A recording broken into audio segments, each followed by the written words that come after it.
Guys, good evening. आप लोग कैसे हैं? आशा करती हूँ आप लोग बहुत अच्छे होंगे। आज ये हमारी दूसरी वीडियो है, चैप्टर 2 आखेटक खाद्य संग्रह से भोजन उत्पादन तक। इससे पहले हमने एक वीडियो बनाई थी फर्स्ट चैप्टर की। ये हमारी 6 NCERT की दूसरा चैप्टर, सेकंड चैप्टर है। आशा करती हूँ कि आप लोग हमारी वीडियो देखते भी होंगे। ये वीडियो आप लोगों के लिए बेहद बेहद इम्पॉर्टेंट, यूज़फुल भी आप लोगों के लिए जो तैयारी करते हैं किसी भी एग्ज़ाम की। तो हम आज का टॉपिक है, चैप्टर दूसरा है आखेटक खाद्य संग्राहक से भोजन उत्पादन तक। तो इसमें हमारे पहले हेडिंग क्या है देखिए। बहुत से लोग होते हैं जो तैयारी करते हैं, NCERT बुक पढ़ते हैं भी है, लेकिन नोट बनाने में उनको प्रॉब्लम होती है। तो मैं ये वीडियो उसी पर लेकर आती हूँ, नोट कैसे बनाएं, किस हेडिंग पे क्या कितना लिखना है, कितना क्या छोड़ना है, क्या नहीं छोड़ना है। तो ये हमारी वीडियो उसी से रिलेटेड है। तो अगर आप लोगों को अच्छा लगे तो प्लीज़ चैनल को लाइक और सब्सक्राइब करना ना भूलें। इसमें हमारी पहली हेडिंग है आरंभिक मानव। तो इसमें क्या हमने देखिए, बुक में बहुत सारी चीज़ें लिखी होती हैं, पर हमें क्या लिखना है, हमें वो ध्यान देना है।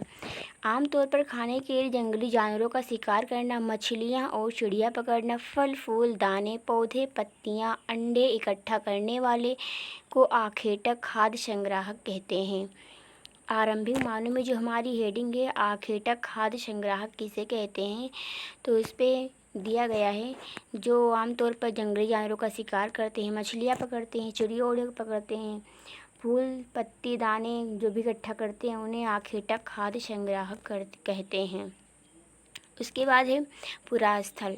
पुरास्थल उस स्थान को कहते हैं जहाँ औजार बर्तन, देखिए गाइस, टाइपिंग में थोड़ा गड़बड़ हो सकती है, पर मैं बोल सही रही हूँ। मतलब कुछ शब्द अक्षर जो होंगे वो गलत लिखे होंगे, तो आप उस पर ध्यान मत देना। हमारी इंडिया में पुरास्थल, पुरास्थल उस स्थान को कहते हैं जहाँ औजार बर्तन और इमारत जैसी वस्तुओं के अवशेष मिलते हैं। इन वस्तुओं का निर्माण लोगों ने अपने काम के लिए किया था और बाद में वहीं छोड़ गए। तो क्या था गाइस, इन लोगों ने इन वस्तुओं का निर्माण अपने काम के लिए किया था। इन वस्तुओं का निर्माण लोगों ने अपने कार्यों के लिए किया था। किस चीज़ के लिए था? अपने कार्यों के लिए किया था, और बाद में वो लोग उसे वहीं छोड़कर चले गए। क्या किया था उन्होंने? बाद में उसे यहीं छोड़कर चले गए।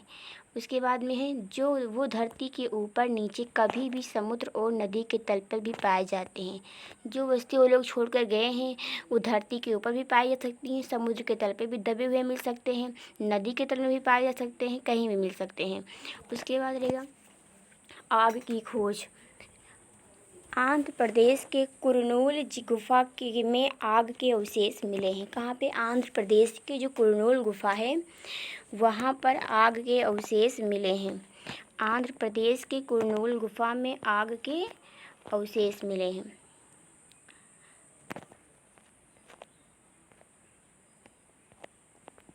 उसके बाद इसका मतलब आरंभिक लोग आग जलाना सीख गए थे। आग का इस्तेमाल कई काम के लिए किया गया होगा, जैसे प्रकाश के लिए, मांस पकाने के लिए और ख़तरनाक जानवरों को दूर भगाने के लिए। उसके बाद रहेगा नाम और तिथियाँ। तो देखते हैं, हम जिस काल के बारे में पढ़ रहे हैं, पुरातत्वों ने उनके बड़े बड़े नाम रखे हैं। आरंभिक काल को पुरा पाषाण काल कहते हैं। यह दो शब्दों पुरा यानी प्राचीन तथा पाषाण यानी पत्थर से बना है। आरंभिक काल जो है वो दो शब्दों से बना है। इसको पुरा पाषाण काल भी कहते हैं। क्या कहते हैं? इसको पुरा पाषाण काल भी कहते हैं। ये दो शब्दों पुरा यानी पत्थर तथा पाषाण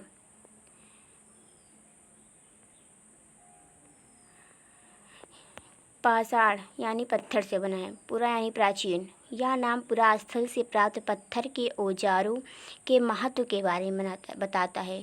जो पुरास्थल से हमें औजार प्राप्त हुए हैं उसके महत्व के बारे में बताता है। पुरा पाषाण काल 20,000 साल पहले से लेकर 12,000 साल पहले तक माना जाता है। कब से कब तक?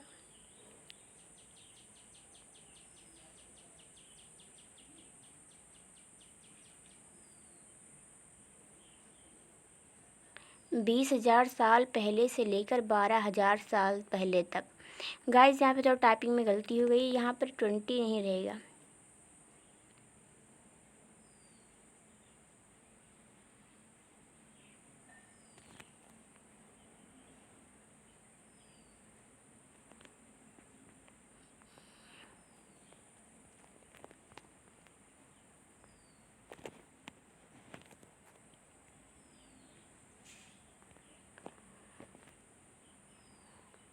ये थोड़ा टाइपिंग में गलती हो गई है गाइस। पूरा पाषाण काल दो, यहाँ पे 2000 साल, 20,000 साल रहेगा, गलती से मैंने 2000 लिख दिया है। उसके बाद हमारा रहेगा आगे, उसी में है, यह काल को 3 भाग में विभाजित किया गया है, आरंभिक, मध्य और उत्तर पूरा पाषाण काल। आरंभिक पूरा पाषाण काल, मध्य पूरा पाषाण काल और उत्तर पूरा मध्य पाषाण काल। मानव इतिहास की लगभग 99% कहानी इसी काल के दौरान घटित हुई। कितनी? 99। मानव इतिहास की लगभग ऑलमोस्ट 99% कहानी, स्टोरी इसी काल के दौरान घटित हुई। जिस काल में हम पर्यावरण बदलाव देखते हैं उस काल को मेसोलिथ यानी मध्य पाषाण काल कहते हैं। उसके बाद में इसी में आगे रहेगा, इसका समय लगभग 12,000 साल पहले से लेकर 10,000 साल पहले तक माना जाता है। किसका? मध्य पाषाण का। 12,000 से लेकर 10,000 साल पहले तक। इस काल के दौरान के पत्थर तथा औजार बहुत छोटे होते थे, जिन्हें माइक्रोलिथ यानी लघु पाषाण, इन्हें माइक्रोलिथ यानी लघु पाषाण काल कहते हैं, कहा था। उसके बाद आगे रहेगा, मानव पाषाण काल की शुरुआत 10,000 साल पहले हुई थी।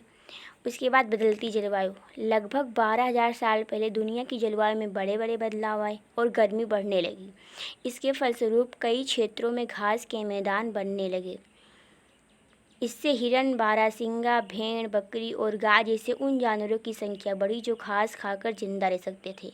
इसी काल में भोजन का स्रोत क्या बनी थी? मछली। इसी काल में मछली भोजन का स्रोत बनी थी। उसके बाद हमारे आगे रहेगा खेती और पशुपालन की शुरुआत। इसी दौरान उपमहाद्वीपों के विभिन्न इलाकों में गेहूं, जौ और धान जैसे अनाज प्राकृतिक रूप से उगने लगे। इसी तरह लोगों ने जानवरों को आकर्षित कर पालतू बनाया होगा, हम अनुमान लगा सकते हैं। देखिए, हमारी जो NCERT या कोई भी प्राचीन इतिहास की बुकें हैं जो हम पढ़ते हैं एशियंट हिस्ट्री के बारे में, वो केवल अनुमान लगाया जा सकता है, क्योंकि वहाँ पे उस टाइम तो कोई रहा नहीं होगा, हम उस पर अनुमान ही लगा सकते हैं। तो क्या है, इसी तरह लोगों ने जानवरों का आकर्षित कर पालतू बनाया होगा। सबसे पहले कुत्ते को पालतू बनाया गया तथा धीरे धीरे लोगों ने भेड़, बकरी, गाय, सुअर जैसे जानवरों को अपने घर के नज़दीक आने के लिए उत्साहित करने लगे। उसके बाद हमारी अगली हेडिंग है अस्थायी जीवन की ओर। पुरातत्वविदों ने को पूरा स्थल पर झोपड़ियाँ और घरों के निशान मिले हैं, जैसे कि बुर्ज होम। बुर्ज होम जो है वो वर्तमान कश्मीर में स्थित है। तो बुर्ज होम के लोग गड्ढे के नीचे घर बना कर रहते थे, जिन्हें क्या कहते थे? गर्तवास। जिन्हें गर्तवास कहते थे। क्या कहते थे गाइस? गर्तवास। यहाँ इनमें उतरने के लिए नीचे सीढ़ियाँ होती थी। उसके बाद कई सारी जगह पर पत्थर के औजार भी मिले हैं। इनमें से कई ऐसे हैं जो पूरा पाषाण काल के उपकरण से भिन्न हैं, इसीलिए उनको नवपाषाण काल माना जाता है। ओखली और मूसल का उपयोग अनाज और तथा वनस्पति को पीसने के लिए किया जाता। इस काल में औजार और कुछ औजार हड्डी के भी बने गए थे। उसके बाद हम पढ़ेंगे नवपाषाण काल के बारे में। नवपाषाण काल के पूरा स्थल से कई प्रकार की मिट्टी के बर्तन भी मिले हैं। नवपाषाण काल में देखो मैं क्या क्या मिला है। मिट्टी के बर्तन मिले हैं, इन पर अलंकरण भी किया गया था। बर्तनों का उपयोग खाना बनाने के लिए किया जाता था। किसके लिए? खाना बनाने के लिए। उसके बाद गेहूँ, चावल, दलहन जैसे कुछ अनाज अब आहार का महत्वपूर्ण हिस्सा बन गए। उसके बाद इसके साथ साथ अब लोग कपड़े भी पहनने लगे। इसके लिए कपास जैसे महत्वपूर्ण पौधे उगाए जाने लगे। उसके बाद में पढ़ेंगे मेहरगढ़ में जीवन और मृत्यु। मेहरगढ़ ईरान जाने वाले सबसे महत्वपूर्ण रास्ते बोलन दर्रा के पास एक हरा भरा समतल मैदान है। कहाँ पे है? ईरान जाने वाले रास्ते बोलन दर्रे के पास। ओके गाइस, उसके बाद में है मेहरगढ़ संभवतः वह स्थान है जहाँ के स्त्री पुरुषों ने सबसे पहले गेहूँ और जौ उगाना और भेड़ बकरी पालना सीखा। सबसे पहले गेहूँ जौ उगाना कहाँ था? वो मेहरगढ़ में। उसके बाद हमारा रहेगा, यहाँ विभिन्न प्रकार के जानवरों की हड्डी भी मिली है।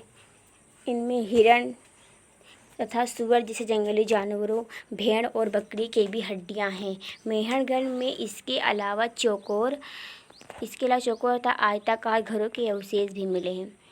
हर घर में 4 या उससे अधिक कमरे हैं। मेहनगढ़ में कई ऐसे कमरे मिली जहां मृतकों के साथ बकरी को भी दफनाया गया। यहाँ पे गाइस काबरे लिख गया, यहाँ पे रहेगा कब्रे, यहाँ पे ध्यान देना। उसके बाद रहेगा हमारा आगे नवपाषाणिक पुरा स्थल। नवपाषाण के सबसे अधिक प्रसिद्ध पुरा स्थल में एक चटालहुक तुर्की में है। जो एक सबसे प्रसिद्ध वो है पुरा स्थल है, वो कहाँ पे है? चटालहुक तुर्की में है। चटालहुक तुर्की में है। इसे सीरिया से लाया गया था। कहाँ से लाया गया था? सीरिया से। इसे सीरिया से लाया गया। यह चकमक पत्थर, लाल सागर की कोड़ियाँ तथा भूमध्य सागर की सीपियाँ।